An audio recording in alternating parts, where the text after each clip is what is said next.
अपना टॉपिक रहने वाला है मुक्त ऊर्जा क्या है। स्थिर दाब पर सिद्ध कीजिए कि del G is equal by del H minus T del S.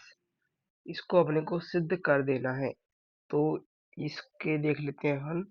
सिद्ध करना है तो सबसे पहले अपन मुक्त ऊर्जा की परिभाषा लिखेंगे।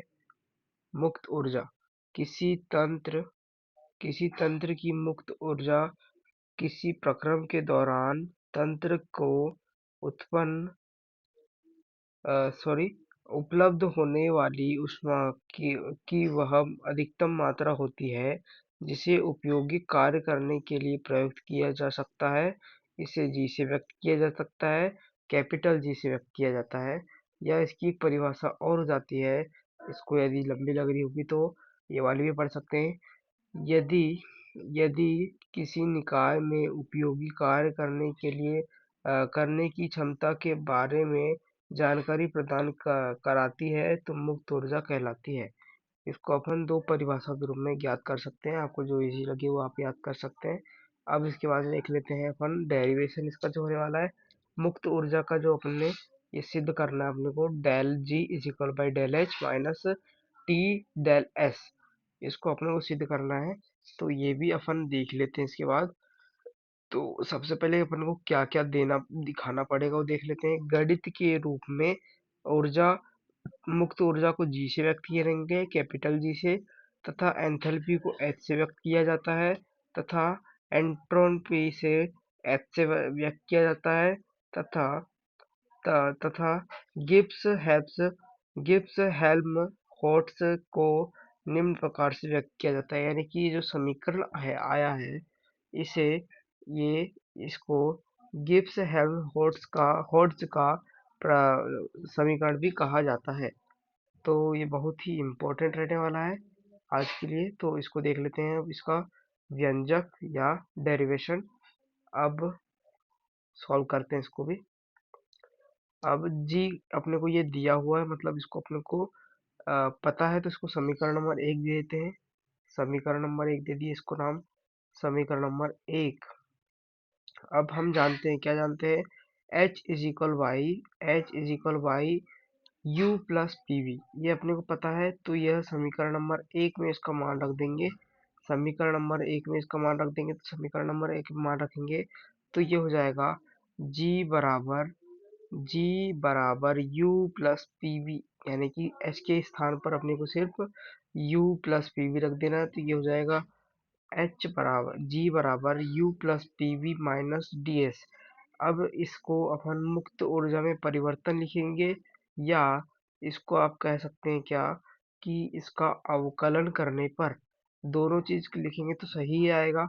मुक्त ऊर्जा में परिवर्तन करने पर या अवकलन करने पर लिखो, आपका दोनों राइट होगा। तो अवकलन कर देते हैं इसका, डेल एच और del Q plus del P V minus del T S. आपको इस के बारे में एक नियम पता होगा। क्या नियम होता है कि ये जो डेल होता है ये पहले एक को छोड़ता है फिर दूसरे के साथ क्रिया करता है, मतलब दूसरे के साथ जुड़ता है, फिर दूसरे को छोड़ता है, फिर पहले के साथ जुड़ता है। यानी कि इसको इस प्रकार से लिखेंगे, डेल जी तो डेल जी हो जाएगा, डेल यू तो डेल यू हो जाएगा, प्लस है तो प्लस लग जाएगा।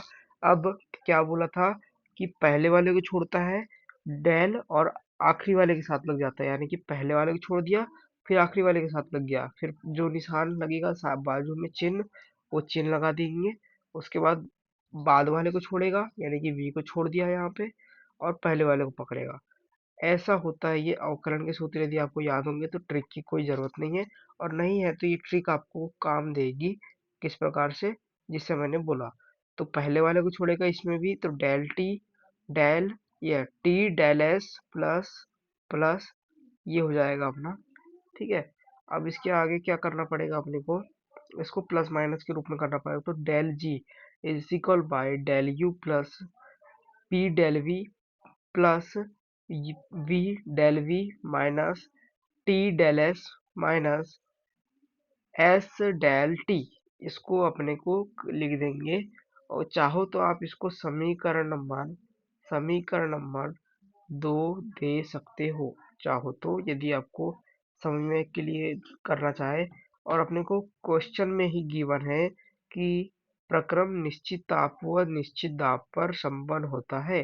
अर्थात क्या होगा इसका मतलब होगा कि डेल टी का मान 0 होगा और डेल पी का मान भी 0 होगा।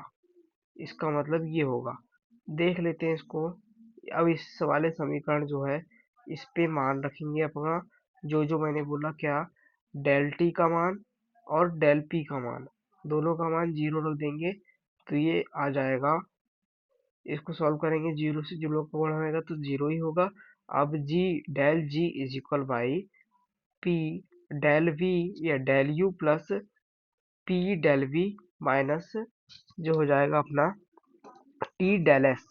ये हो जाएगा। अपने को अपन ने जब स्टार्ट किए थे तो यहाँ पर क्या था, यह अपने को ज्ञात था। क्या ज्ञात था? ये ज्ञात था। तो यहाँ पे अपन यदि दोनों पक्षों में डेल लगा देंगे तो ये इसके बराबर होगा। तो ये जो होगा, ये वाला जो पद है, ये डेल एच के बराबर हो जाएगा। तो इसको अपन क्या लिख सकते हैं? इसको अपन लिख सकते हैं ये del G is equal by del H minus T del S. ये हो जाएगा अपना प्रूफ। क्या हो जाएगा? प्रूव्ड हो जाएगा। आशा करते हैं आपको समझ में आ गया होगा। यह व्यंजक बहुत ही ज़्यादा इम्पोर्टेंट है, तो इसको अच्छे तरीके से पढ़ लेंगे। बाय।